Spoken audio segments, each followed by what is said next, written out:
token. I didn't say raise your hand if you wanted one, so everyone is paying attention, and I like that. Everybody, please give your undivided attention to the next guy. It's David Coffin! Keep it going for David Coffin, everybody! Woo!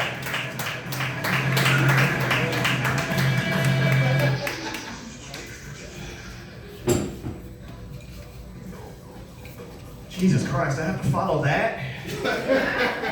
Thanks a lot, man. Anyway, anybody getting tired of this weather out here? Fuck, it's hotter than two Japanese women scissor fucking. I like it when they buck their cooters and make that little high-pitched donkey noise. Don't fucking kink shame me, I can see judgment. But anyway, so my dad used to like to beat my mom a lot. Okay, so let me ease y'all into that with a little bit of backstory about my family. So my mom's white, obviously, but my dad is Hispanic, if you can believe that. He's actually from the country Panama, and I'm not about to try to explain to you where that is. It's not Florida, and I feel like if I say Central America, you're going to think about Nebraska. No, it's not. Learn geography. So back when he was living in Panama, he used to be a iguana trainer. You know, he would ride them like horses. That was the only means of transportation down there, to be able to go to town to buy coffee beans with what little bananas they had left, or whatever the fuck they used for currency down there. I don't fucking know. Then one day he saved up enough bananas and got the strongest iguana and came to America. I'm just playing, he took a plane, man. I like my version better, but anyway, is that racist? No! Oh, good. Never! That's why I said it. So anyway, on to the abusive part. That's what y'all were waiting for. So, with that being said, pretty much every day was kind of like a fucked up episode of I Love Lucy. You know what I'm saying? He'd come in and just be like, "Hey Lucy, I'm home, and I'm fucking mad!"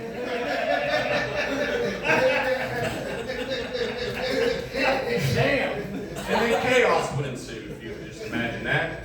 And you know what? After a while growing up, dealing with that environment every day, you just kind of become numb to it, you know? It's like, well, this is happening again, you know? It's just like, where's the cereal? So, it starts to affect you psychologically in a weird way. So what happened to me was, I was like, damn, this is getting kind of fucking boring, dude. Like, can somebody throw a fucking pie at least? God damn, it's the same episode as last night. I already know who all the cops are. They're not new characters anymore. They're reoccurring. Thinking I went a little too dark on this.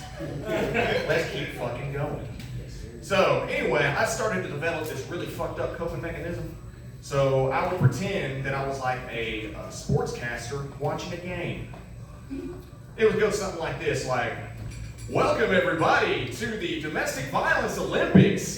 Today's competitors are longtime rivals, Dad and Mom. Both of them are there in respective corners. Dad looks like he's consumed enough Jaeger to kill a giraffe. And Mom looks like she's filled with enough rage to kill a giraffe.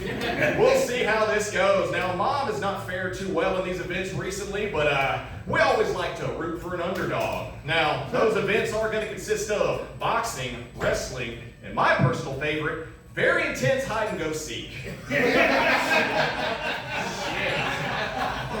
But before we get into that, our first event is, how long can Mom get choked before she passes out?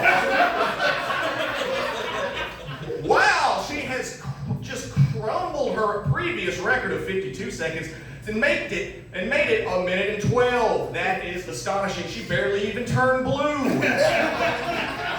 Either her neck is getting stronger or Dad's grip is getting weaker. Doesn't matter, she better get up soon. She still has to cook dinner. Oh shit, I've been spotted hiding behind the couch. Looks like we're gonna have to start that hide-and-go-seek event a little bit early. I'm David, oh God, here he comes. Yeah, but she didn't always lose, you know. With verbal jousting, some call it verbal abuse. You know, she had her moments. There was one time where all week my dad was accusing my mom of sleeping with a police officer, so we call her a 5-0 ho. That was pretty good. But then he would start saying things like, you know, you don't have any womanly traits. You're just basically, I'm married to a man. And then she goes, oh yeah? Well, I'm more of a man than you'll ever be. And oh shit, Mom with a fucking comeback. I mean, he still hit her after that, but you know, I mean, moral victories, man. But you know what? Even after all of that, I can still kind of empathize with my dad because he was forced out of the military because of all of that. You know, the military, you know, 3 strikes and you get like maybe about 3 or 4 more, and then after that, it's like, dude, you gotta go, bro. Like, what are you doing? Fuck, you really hate your wife and kids. And like, you know what? If he would have just have identified as a woman, he would have been considered brave. Oh, I'm the bad guy now? Y'all love that shit about him beating my mom for 4 fucking minutes. Fuck y'all. All right, my name's David Kaufman. That's my time. Woo! I love how this kept getting lower and lower the more nervous I got. I can fix it, David. Keep it going for David Kaufman, everybody.